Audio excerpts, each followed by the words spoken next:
ഇപ്പോ സംവിധായകനാണ്. ഇപ്പോ എനിക്ക് സിനിമാ സംവിധാനം എന്ന് പറയും. എന്തൊരു ന്യൂ ജനറേഷൻ സിനിമ. പശു ഒരു വിധാന ജീവി. എന്തൊരു പേര് ശിലാഭാരം ഇങ്ങനെ കേൾക്കാൻ സുഖമുള്ള കുറേ സിനിമകൾ ഉണ്ടായിരുന്നു. ഇത് ന്യൂ ജനറേഷനല്ലേ? ഏതായാലും ഇത്തരത്തിലുള്ള പുതിയ പടങ്ങളൊന്നും ഞാൻ കാണാറില്ല. അച്ഛായ, ഞാനൊരു മലങ്കോളമായിട്ടാണ് വന്നിരിക്കുന്നത്. ഞാനൊരു പുതിയ പടത്തിൻ്റെ പണിപ്പുരയിലാണ്. അച്ചായം തന്നെ അത് നിർമ്മിക്കണം എന്നാണ്. വല്ല മാർവാടികളും കാശ് കൊണ്ടുപോകണോ? നീ എന്താണ് ഈ പറയുന്നത്? എനിക്ക് ഈ സിനിമയുടെ ABC പോലും അറിയില്ല. വയസ്സായ കാലത്ത് നീ എന്നെ കുത്തുവാടിപ്പിക്കാനുള്ള ഏർപ്പാടാണോ? ഈ സാറ്റലൈറ്റ് ചാനൽ മാത്രം മതി അച്ചായ. കാശ് പിടിച്ചോടില്ലേ? ആദ്യമൊക്കെ ലാഭാ. നീ പറയുന്നതൊക്കെ ശരിയാ. വല്ലതും നടക്കോ? അച്ചായൻ എന്താ എന്നെ ഒരുമാതിരി അവിശ്വസിക്കുന്നു?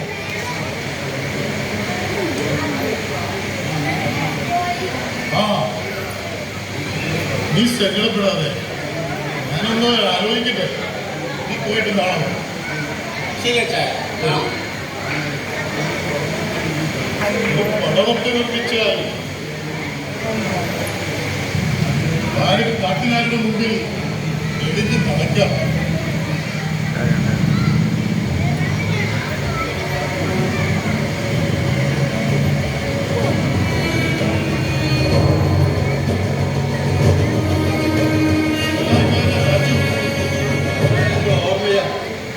എങ്ങനെ മറക്കാനാണ്?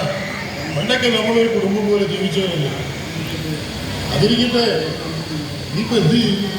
ഞാനിപ്പോൾ ഒരു ചാരിറ്റി സംഘടനയുമായി ചേർന്ന് പ്രവർത്തിക്കുകയാണ്. കൊള്ളാം, നീ രക്ഷപ്പെടണം. അച്ചായനും രക്ഷപ്പെടണം. അതിനിപ്പോ എനിക്ക് ആപത്തൊന്നും പറ്റിയിട്ടില്ലല്ലോ.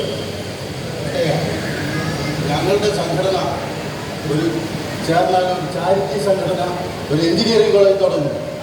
അതിൽ കുറച്ച് പണം ഇട്ടാൽ അച്ചായന് പണം വാരിക്കൂട്ടാം.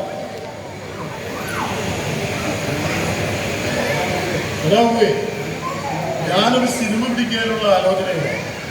അയ്യോ അച്ചായൻ എന്ത് അബദ്ധ കാണിക്കുന്നു? ഈ എഞ്ചിനീയറിംഗ് കോളേജിൽ അച്ചായന് കുറച്ച് പണം ഇട്ടാൽ അഡ്മിഷനിൽ ഒത്തിരി പൈസ വാരാം. ശരി, ഞാനൊന്ന് ആലോചിക്കട്ടെ. നീ നാളെ വാ. ശരി അച്ഛാ. കൊള്ളാമല്ലോ. ഇക്കാലത്ത് കോളേജൊക്കെ തുടങ്ങിയ ക്ലാസ് മാറിയിട്ടില്ല.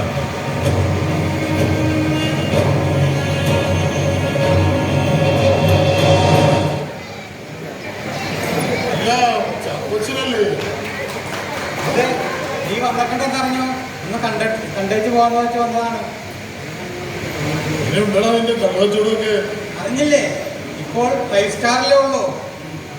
ആ, ഞാൻ കേട്ടു. എടാ, നീ എൻ്റെ കൂടെ പഠിക്കാൻ കൂട്ടുകാരനല്ലേ? ഞാനൊരു പുതിയ സംരംഭം തുടങ്ങാൻ പോവുകയാണ്. അപ്പൊ അതിനകത്ത് നിന്നെ കൂടി ഒന്ന് പങ്കാളിയാക്കാനായിട്ട് പറയാൻ വന്നതാണ്. എന്താണ് ഈ ഒരു പരിപാടി? അതൊരു 5 സ്റ്റാർ ബാർ ലൈസൻസ് ഒക്കെ വന്നിട്ടുണ്ട്. അത് നമുക്ക് ഒരുമിച്ച് വാങ്ങി നടത്തിയാലോ? ഫസ്റ്റ് ഞാനപ്പോ കല്ല് കച്ചവടം തുടങ്ങുന്നതാണ് നീ പറയുന്നത് വരുന്നത്. രണ്ട് അച്ഛന്മാരുള്ള വീടായത് അറിയാമോ? അതെനിക്കറിയാം. അതൊന്നും സാരമില്ലടാ. എന്നോട് ഞാൻ കുടിക്കാനൊന്നും പറഞ്ഞില്ലല്ലോ. ഇത് തടയുന്ന ഏർപ്പാടാണോ? തടയുമെന്നാ? നീ ഒന്ന് നിന്നു തന്നാൽ മതി. ബാക്കി വലിയ വലിയ രാഷ്ട്രീയക്കാരും മന്ത്രിമാരും എല്ലാം നിന്റെ മുന്നിൽ വന്ന് നിൽക്കും. ശരിയാക്കി വെച്ചാ ഞാനൊന്ന് ആലോചിക്കട്ടെ. ശരി, ഞാൻ ഏതായാലും ഒരു എഞ്ചിനീയറിംഗ് കോളേജ് തുടങ്ങിയാലോ എന്ന് ആലോചിച്ചുകൊണ്ടിരിക്കുന്നു. എഞ്ചിനീയറിംഗ് കോളേജോ? എടാ, പണ്ടത്തെ പിള്ളേരൊന്നുമല്ല ഇപ്പോഴത്തേത്. വല്ല സമരമോ മറ്റോ വന്നാൽ പിള്ളേർ നിന്നെ പിടിച്ചിട്ട് ഉടുക്കും. എന്നാലും ഞാനൊന്ന് ചിന്തിക്കട്ടെ. ഉണ്ടാവാം. ബിസിനസ് അത്ര വശമുള്ള കാര്യമൊന്നുമല്ല. നാട്ടിലൊരു നിലയും വിലയും ഒക്കെ ഉണ്ടാവും. സ്വന്തം മാലയിട്ടൊരു വിലസം. അതിന് കുഴപ്പമില്ല.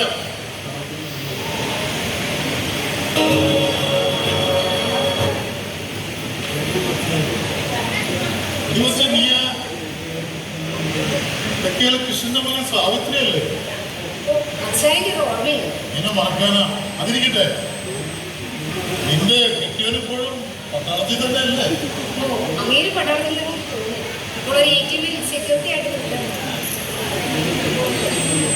നിനക്ക് എന്താ ഇപ്പൊ ജോലി?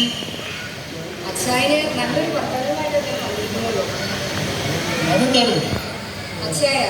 വീട്ടിലിരുന്നുകൊണ്ട് കുറച്ച് ക്യാഷ് ഉണ്ടാക്കാം. നെറ്റ്വർക്കിംഗ് മാർക്കറ്റിംഗ് അച്ഛയ്ക്ക് എതിരുണ്ടോ? അച്ഛനെ ഒരു 2 പേരെ ചേർത്താൽ മതി. പിന്നെ അച്ഛൻ്റെ അക്കൗണ്ടിലേക്ക് ക്യാഷ് കൊണ്ടുപോയിക്കൊണ്ടേയിരിക്കും. ഞാനൊരു ബാറ് തുടങ്ങാനുള്ള ആലോചനയിലാണ്. ബാറോ? അച്ഛൻ സത്യക്രിസ്ത്യാനിയല്ലേ? ക്രിസ്ത്യാനികൾക്ക് ചേരുന്ന പണിയാണോ ബാറൊക്കെ? അച്ഛൻ എൻ്റെ കൂടെ നിൽക്കുക. എനിക്ക് ഒരുപാട് ബിസിനസ് ഐഡിയാസ് ഉണ്ട്. സാവിത്രി, ഈ നെറ്റ്വർക്ക് ബിസിനസ് എന്നൊക്കെ പറഞ്ഞാൽ ഒരുപാട് ഗുരുമാല പിടിച്ച ഏർപ്പാടാണ്. എന്തായാലും നീ വന്നാലേ ഞാനൊന്ന് ആലോചിക്കട്ടെ. ശരി അച്ഛായ. അച്ഛായ ഞാൻ പറഞ്ഞ കാര്യമൊന്ന് ഗൗരവത്തിൽ എടുക്കണം. ഞാൻ പോയിട്ട് നാളെ വരാം. ശരി. ശരി. ഇതും കൊള്ളാം. എനിക്കിടാതെ വീട്ടിലിരുന്ന് പണം ഉണ്ടാക്കി ചീത്തപ്പേരും കേട്ടത്.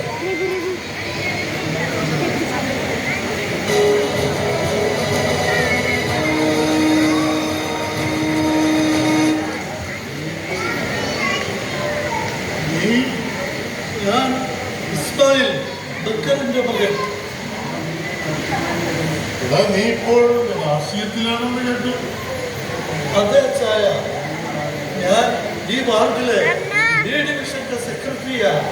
അങ്ങ് ഡൽഹിയിൽ നിന്ന് ജനിച്ചതാണ്. പിന്നെ നീ വോട്ട്? അത് നിന്റെ അച്ചായ. അച്ചായനെ ഞങ്ങളുടെ പാർട്ടിയിൽ ചേർക്കാൻ വേണ്ടി വന്നതാണ്. അച്ചായനാണെങ്കിൽ പൈസയ്ക്ക് യാതൊരു അഭ്യവുമില്ലല്ലോ. അച്ചായന് രാഷ്ട്രീയത്തിലേക്ക് കടന്നു വരാം. MLA-യോ മന്ത്രിയോ ഒക്കെ ആകാം. പാർട്ടിയിൽ വെച്ച് സംഭാവന കൊടുക്കുന്നു. എന്താ മോനെ ഇസ്മായിലെ, ഈ രാഷ്ട്രീയമൊക്കെ പറഞ്ഞാൽ കുറച്ച് കുഴപ്പം പിടിച്ച ഏർപ്പാടാണ്. ഞാൻ ഈ വീട്ടിലിരുന്ന് കുറച്ച് പൈസ ഉണ്ടാക്കാനുള്ള പണിയെക്കുറിച്ച് ചിന്തിക്കുക. നെറ്റ്വർക്ക് മാർക്കറ്റിംഗ്, നീ അത് കേട്ടിട്ടില്ലേ?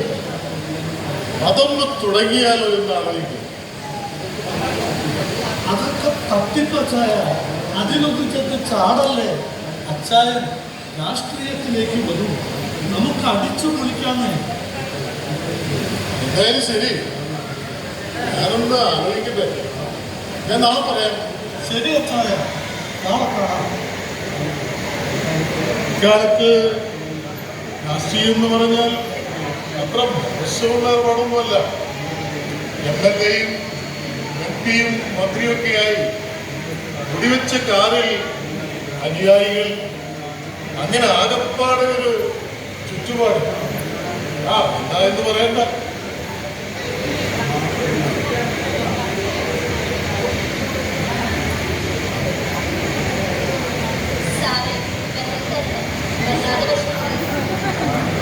രാവിലെ ഒരു ഇടാകൂടങ്ങൾ വന്നു. എന്താണ് പിന്നെ നിന്റെ പേര്?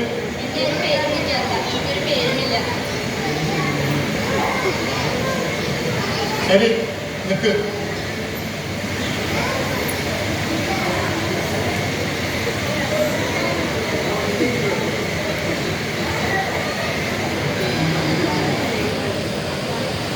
ഇതാ അതുകൊണ്ട് നിന്റെ വീട് എവിടെയാണ്?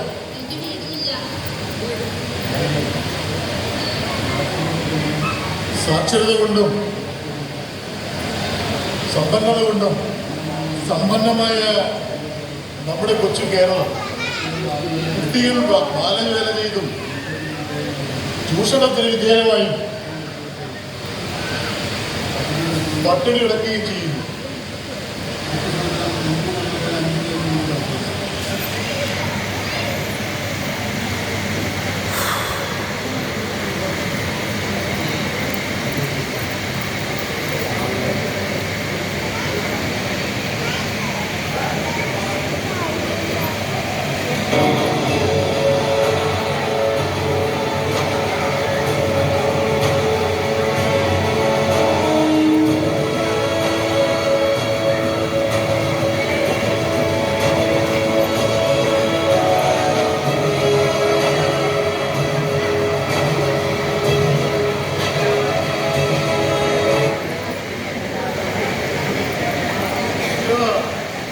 എല്ലാവരും ഉണ്ടല്ലോ,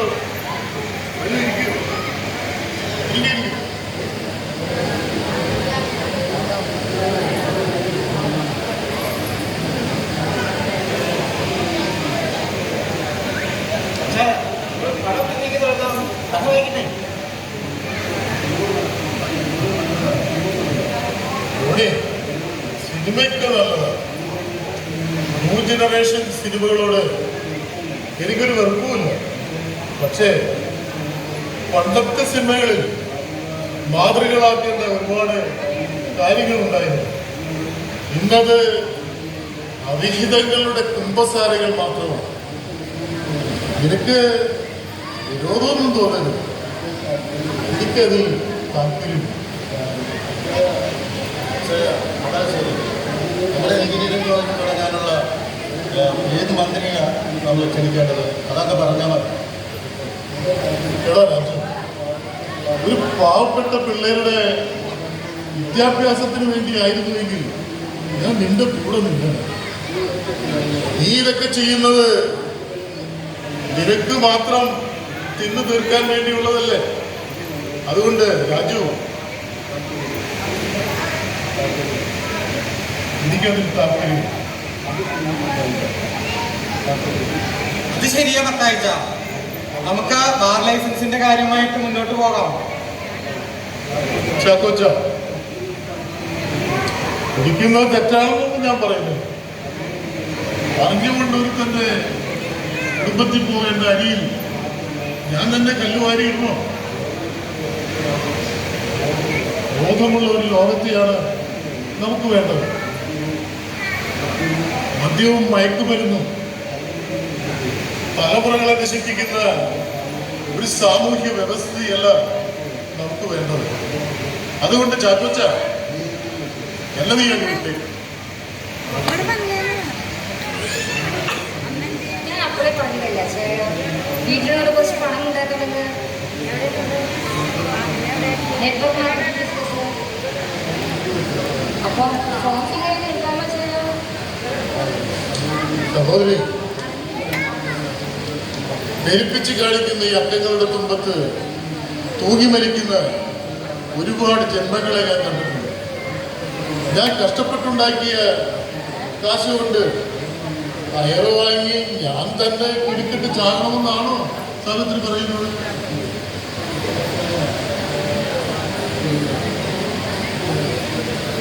അച്ചായ എല്ലാം പറഞ്ഞ പോലെ അച്ചായ രാഷ്ട്രീയത്തിലേക്ക് കടന്നു വരുന്നു. ഈ രാഷ്ട്രീയത്തിന് മാത്രമേ ഇന്ന് ഈ നാടിന് ഒരു മാറ്റമുണ്ടാകാനായിട്ട് സാധിക്കൂ. അച്ചായ പാർട്ടിയിലേക്ക് വന്നാൽ നമുക്ക് അടിച്ചു പൊളിക്കാം. സ്വന്തം വീട്ടിലെ TV ചാനൽ മാറ്റാൻ കഴിയാത്ത നീയാണോ ഈ സമൂഹത്തേക്ക് മാറ്റാൻ പോകുന്നു?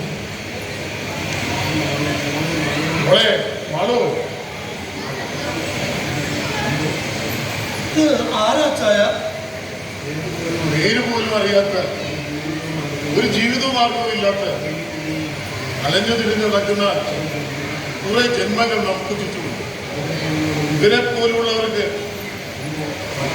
വേണ്ടിയാണ് എൻ്റെ ബാക്കിയുള്ള ജീവിതകാലം. അതിലൊരാളാണ് ഈ ബാലു. ഞാൻ നാളെ മരിക്കാൻ കിടക്കുമ്പോൾ ഒരു കുറ്റി വെള്ളം തരാൻ അതുകൊണ്ടാണല്ലോ. അപ്പോൾ അച്ചായൻ്റെ മക്കൾ ഇതൊക്കെ വാട്സപ്പിലൂടെയും ഇൻസ്റ്റാഗ്രാമിലൂടെയും എല്ലാം തരാൻ പറ്റില്ലല്ലോ. അശരണർക്കും കഷ്ടപ്പെടുന്നവർക്കും കൈത്താങ്ങാവുന്ന ആകുമ്പോൾ കിട്ടുന്ന ലാഭം മറ്റൊരു ബിസിനസ്സിൽ കിട്ടുന്നു. അതൊരു തിരിച്ചറിയുന്ന ഒരു സമൂഹം രൂപപ്പെടുത്തും.